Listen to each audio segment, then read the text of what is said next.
आज हम शुरू करने जा रहे हैं अमेरिकन संविधान में संघीय व्यवस्था।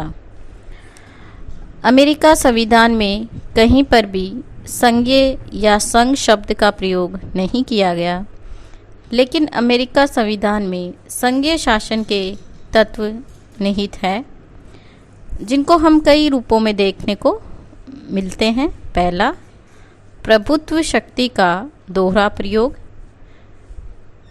संप्रभुता का विभाजन नहीं हो सकता और संघ राज्यों में भी संप्रभुता अविभाजन होती है, किंतु संघ राज्य में संप्रभुता की अभिव्यक्ति अवश्य ही केंद्र सरकार और इकाइयों की सरकार, राज्य सरकार, इस प्रकार के दो साधनों द्वारा होती है। अमेरिकन संविधान के अंतर्गत प्रभुत्व शक्ति के दोहरे प्रयोग की भी व्यवस्था की गई है। केंद्रीय सरकार और राज्य सरकार दोनों को ही संविधान से मान्यता प्राप्त है और वे अपने अपने क्षेत्र में कार्य करने के लिए स्वतंत्र है। संघीय शासन के इन तत्वों को अमेरिकन संविधान के अंतर्गत विस्तृत और पूर्ण रूप से अपनाया गया है। दूसरा, शक्तियों का विभाजन। अमेरिकन संविधान में शक्तियों का विभाजन संघीय व्यवस्था का निश्चित रूप से सर्वाधिक महत्वपूर्ण तत्व है। संघीय शासन के अंतर्गत संविधान द्वारा केंद्र सरकार और इकाइयों की सरकारों के बीच शक्तियों का विभाजन कर दिया जाता है। अमेरिकन संविधान के अनुच्छेद 1 की 8वीं और 10वीं उपधारा में केंद्रीय सरकार तथा राज्यों की सरकारों में शक्तियों का बंटवारा किया गया है। शक्ति विभाजन के संबंध में अमेरिका संविधान के अंतर्गत गणना व अवशेष के सिद्धांतों को अपनाया गया है, जिसके अंतर्गत केंद्रीय सरकार, इकाइयों की सरकार, इन दोनों पक्षों में से किसी एक पक्ष की शक्ति की गणना करके उन्हें निश्चित कर दिया जाता है और अवशेष सभी शक्तियां दूसरे पक्ष को दे दी जाती है। संविधान के अंतर्गत केंद्रीय सरकार की शक्तियों की गणना की गई है और अवशेष सभी शक्तियां राज्य को प्रदान कर दी गई है। इस संबंध में स्थिति स्पष्ट करते हुए संविधान के 10वें संशोधन में कहा गया है कि वे शक्तियां जो कि संविधान द्वारा संयुक्त राज्य की सरकारों को नहीं दी गई और न ही राज्यों को मना की गई है, वे राज्य के लिए या जनता के लिए सुरक्षित है। शक्ति विभाजन में अपनाए गए इस ढंग के आधार पर कहा जा सकता है कि केंद्रीय सरकार की शक्तियां पदत्त है, राज्यों व जनता की शक्तियां मौलिक। लेकिन संविधान का आगे चलकर जिस दिशा में विकास हुआ उसमें मौलिक और पदत्त शक्तियों के इस अंतर का कोई महत्व नहीं रहा। जैसे हम देखते हैं कि केंद्रीय सरकार की कुछ शक्तियां, जैसे प्रथम अनुच्छेद की 8वीं उपधारा में कांग्रेस अथवा केंद्रीय सरकार को कई विषय दिए गए हैं या प्रदान किए गए हैं, जैसे कर लगाना तथा एकत्रित करने का अधिकार, संयुक्त राज्य अमेरिका में विदेशों में राज्य के परस्पर और भारतीय कबीलों से व्यापार का नियमन, संयुक्त राज्य अमेरिका की शाखा पर ऋण लेना, संयुक्त राज्य अमेरिका में विदेशों द्वारा नागरिकता प्राप्त दिवालियेपन के संबंध में एक जैसे नियमों का निर्माण करना, मुद्रा का निर्माण तथा उसका मूल्य निर्धारित करना, नापतोल का स्तर निर्धारित करना, डाक और तार इत्यादि का प्रबंध करना, सर्वोच्च न्यायालय के अधीन अन्य न्यायालयों का गठन करना, युद्ध की घोषणा करना, सेना की स्थापना तथा व्यवस्था करना, जल सेना की स्थापना तथा व्यवस्था करना, स्थानीय तथा जल सेना के नियमों का नियमन करना आदि। 8वीं उपधारा के अंतर्गत अंतिम शब्दों में केवल कांग्रेस को उपयुक्त शक्तियों की क्रियान्विति हेतु आवश्यक और उचित कानूनों का निर्माण करने की जो शक्ति प्रदान की गई है, उसकी व्याख्या करते हुए सर्वोच्च न्यायालय में निहित शक्तियों के सिद्धांत को जन्म दिया। और आज केंद्रीय सरकार को संविधान में वर्णित विषयों के अतिरिक्त कुछ अन्य विषय भी निहित शक्तियाँ प्राप्त है। ये विषय ऐसे हैं: बैंक, अन्य कॉरपोरेशन स्थापित करना, सड़कें, स्कूल, स्वास्थ्य, बीमा आदि पर खर्चा करना, सैनिकों व अन्य शिक्षणशालाएं खोलना, विद्युत उत्पादन करना, कृषि का संचालन करना व उसे सहायता देना। राज्यों की शक्तियाँ। संयुक्त राज्य अमेरिका के संविधान में केवल केंद्रीय सरकार की शक्तियों का उल्लेख किया गया है और शेष सभी शक्तियाँ जो संविधान द्वारा राज्यों के लिए निषिद्ध नहीं है, राज्य को प्रदान की गई। अमेरिकन संविधान के प्रसिद्ध लेखक मुनरो ने राज्य की कुछ शक्तियों का उल्लेख किया, जो इस प्रकार है: स्थानीय कर लगाना, स्थानीय स्वशासन की संस्थाएं स्थापित करना, राज्य की शाखा पर ऋण लेना, शिक्षा का संचालन करना, अनुदान तथा दान देना, सड़कें और यातायात नियमों की स्थापना तथा नियंत्रण, दीवानी तथा फौजदारी कानूनों का निर्माण, लोगों की संपत्ति तथा जीवन की सुरक्षा, लोगों के स्वास्थ्य तथा नैतिक जीवन को उन्नत करना, संघीय संविधान के संशोधन का अनुसमर्थन करना, राज्यों के संविधान में संशोधन करना और चुनावों का संचालन करना। केंद्रीय सरकार के लिए जो शक्तियां हैं वो इस प्रकार से संविधान में बताई गई है। संविधान की जो 9वीं उपधारा है उसमें केंद्रीय सरकार के लिए निश्चित शक्तियों का उल्लेख किया गया है। केंद्र सरकार इन विषयों के संबंध में कार्य नहीं कर सकती। ये विशेष प्रकार है: केंद्रीय सरकार बंदी प्रत्यक्षीकरण के अधिकार पर रोक नहीं लगा सकती, नागरिकों को मताधिकार से वंचित नहीं कर सकती, भाषा की स्वतंत्रता पर प्रतिबंध नहीं लगा सकती और सम्मान सूचक उपाधियों का वितरण नहीं कर सकती। केंद्रीय सरकार किसी राज्य के बाहर जाने वाली वस्तुओं पर कोई कर अथवा शुल्क नहीं लगा सकती और राष्ट्रीय कोष में से कोई भी धन तब तक खर्च नहीं कर सकती जब तक कि कानून द्वारा स्वीकृत न मिल जाए। राज्य सरकार के लिए निषिद्ध शक्तियाँ।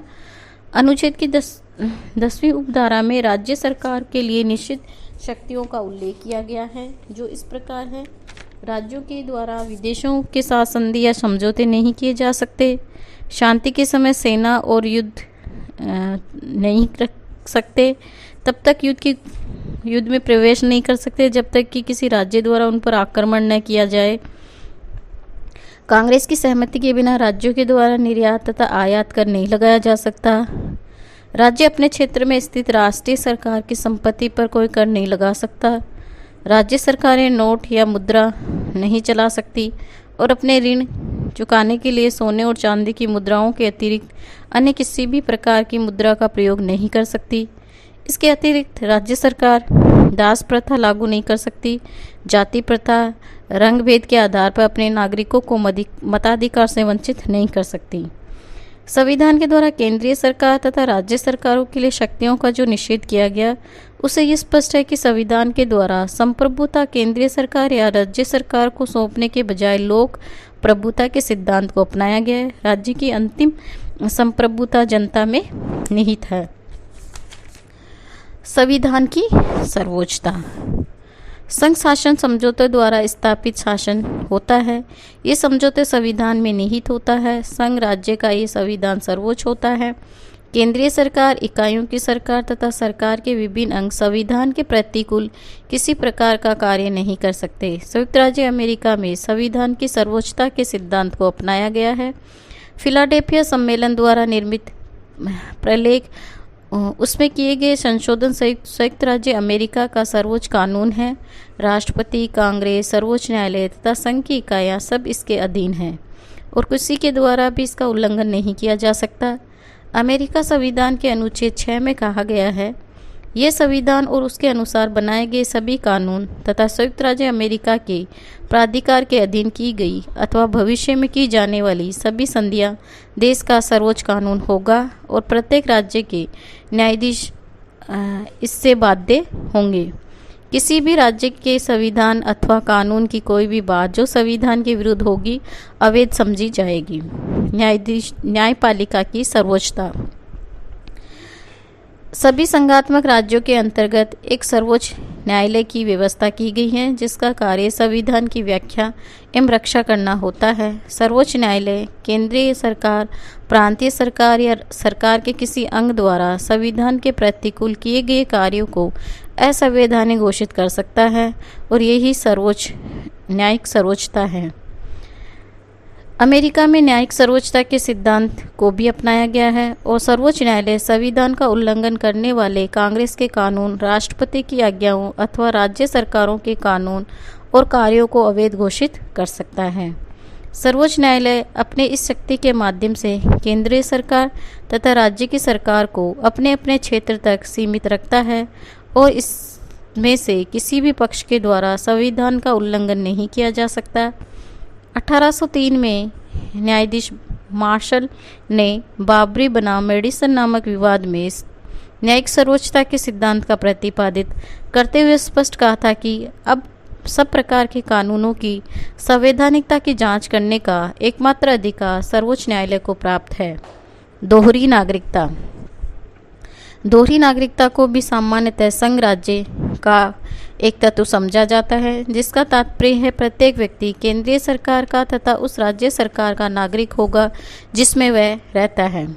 संयुक्त राज्य अमेरिका के संविधान में दोहरी नागरिकता को अपनाया गया है। वहाँ प्रत्येक व्यक्ति को दो नागरिकता प्राप्त होती है। प्रथम संयुक्त राज्य अमेरिका की नागरिकता और द्वितीय उस राज्य की नागरिकता जिसमें वह निवास करता है। उदाहरण के लिए न्यूयॉर्क राज्य में रहने वाला नागरिक न्यूयॉर्क का नागरिक और उसके साथ ही संयुक्त राज्य अमेरिका का भी नागरिक होता है। सर्वोच्च न्यायालय ने ट्रेड स्टॉक नामक विवाद में प्रत्येक नागरिकों की दोहरी नागरिकता को स्वीकार किया। संघीय व्यवस्थापिका के द्वितीय सदन में इकाइयों को समान प्रतिनिधित्व। संघ राज्य के उपयुक्त लक्षणों के अतिरिक्त कुछ अन्य लक्षण गौण माने जाते हैं। संघीय व्यवस्था के इस गौण लक्षण में यह है कि केंद्रीय व्यवस्थापिका के द्वितीय सदन में प्रतिनिधात्मक संघीय आधार पर प्रदान किया जाना चाहिए, जनसंख्या के आधार पर नहीं। संयुक्त राज्य अमेरिका में ऐसा ही किया गया है। कांग्रेस के प्रथम सदन प्रतिनिधि सभा में प्रतिनिधित्व जनसंख्या के आधार पर प्रदान किया गया है और इस सदन में बड़े राज्यों को अधिक प्रतिनिधित्व प्राप्त हुआ है और छोटे राज्यों को कम। लेकिन द्वितीय सदन सीनेट में बड़ी बड़ी इकाइयों को समान प्रतिनिधित्व प्रदान किया गया है। इसमें प्रत्येक इकाइयों के द्वारा अपने दो प्रतिनिधि भेजे जाते हैं। संविधान में ये भी व्यवस्था की गई है कि संबंधित राज्यों की अनुमति के बिना किसी राज्य को उसे सीनेट में प्राप्त प्रतिनिधित्व से वंचित नहीं किया जा सकता। राज्यों की प्रादेशिक अखंडता उल्लंघनीय। संघ राज्यों का एक सिद्धांत ये माना जाता है कि संघ को इकाइयों के क्षेत्र में परिवर्तन का अधिकार नहीं होना चाहिए। संयुक्त राज्य अमेरिका के संविधान में ऐसा ही किया गया। संविधान के अनुच्छेद 4 की उपधारा 3 में स्पष्ट किया गया है कि कांग्रेस नवीन राज्य को संघ में प्रवेश दे सकती है, परंतु कोई नया राज्य दूसरे राज्य के क्षेत्राधिकार में स्थापित नहीं किया जाएगा और न ही दो या अधिक राज्य या उसके भाग को मिलाकर उन राज्यों के विधानमंडल अथवा कांग्रेस की सहमति के बिना किसी नवीन राज्य का निर्माण नहीं किया जा सकता। इसका तात्पर्य है कि राज्य की सीमाओं में उसकी सहमति से ही परिवर्तन किया जा सकता है।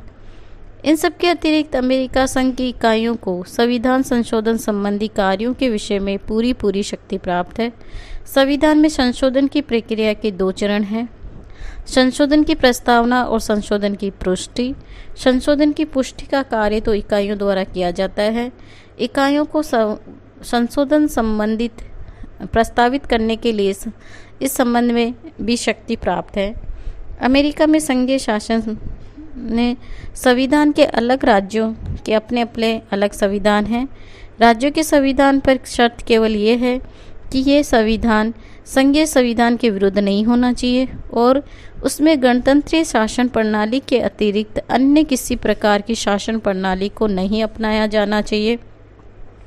अमेरिका में राज्यों के गवर्नरों की नियुक्ति भारत के समान राष्ट्रपति द्वारा नहीं की जा सकती, वरन राज्यों के नागरिकों द्वारा चुने जाते हैं। राज्य के इन गवर्नरों को राष्ट्रपति पदच्युत भी नहीं कर सकता। संबंधित राज्य का विधानमंडल ही इन्हें महाभियोग के द्वारा पद से हटा सकता है। उपयुक्त सभी कारणों के आधार पर कहा जा सकता है कि अमेरिका संविधान के द्वारा न केवल एक संघ राज्य वरन वीयर के शब्दों में आदर्श संघ की स्थापना की गई है। स्ट्रॉन्ग के द्वारा भी संयुक्त राज्य अमेरिका के संविधान को विश्व का सर्वाधिक पूर्ण संघात्मक विधान कहा गया है। आज के लिए इतना ही, धन्यवाद।